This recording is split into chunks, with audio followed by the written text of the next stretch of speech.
தமிழக வெற்றி கழகத்தினர் எந்த ஒரு கூட்டத்திலும் கட்டுப்பாடுகளை மீறவில்லை என்று அக்கட்சியினர் வழக்கறிஞர் அறிவழகன் கூறியுள்ளார். இதனிடையே கரூர் மேற்கு மாவட்ட தவிக செயலாளர் மதியழகன் மீது காவல்துறையினர் 4 பிரிவுகளில் வழக்கு பதிவு செய்துள்ளனர்.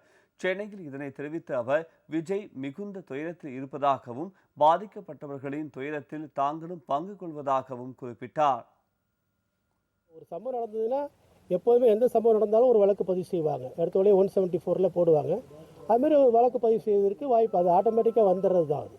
அது காவல்துறை கொடுத்த நிபந்தனைகளை முறையாக பின்பற்றலை அப்படின்னு ஒரு குற்றச்சாட்டு இருக்குது. குறிப்பாக 10,000 பேர் தான் இங்கே கூடுவாங்க அப்படிங்கிற மாதிரியான ஒரு ஸ்டேட்மெண்ட் கொடுத்துருக்காங்க. ஆனால் அதையும் மீறி அந்த கூட்டம் கூடியிருக்கு. ஸோ அதெல்லாம் பின்பற்றலை அப்படின்ற ஒரு குற்றச்சாட்டு இல்லை. காவல்துறை கொடுத்த நிபந்தனைகளை இதுவரை எல்லா கூட்டங்களிலும் தமிழக வெற்றி கழகம் அதை பின்பற்றியிருக்கிறது. அதுபடி நடைபெற்றிருக்கிறது. அதுதான் உண்மை. ஏற்கனவே திருவாரூர்லையும் சரி, நாகப்பட்டினத்திலும் சரி, திருச்சியிலையும் சரி, எல்லா இடத்திலுமே காவல்துறை கொடுத்த ஒரு நிபந்தனைகளை கூட மீறவில்லை. இதனிடையே கரூர் மேற்கு மாவட்ட தவிக செயலாளர் மதியழகன் மீது காவல்துறையினர் 4 பிரிவுகளில் வழக்கு பதிவு செய்துள்ளனர். இந்த வழக்கில் விஜய் உள்ளிட்ட நிர்வாகிகளை பின்னர் சேர்க்கவும் காவல்துறையினர் ஆலோசித்து வருகின்றனர்.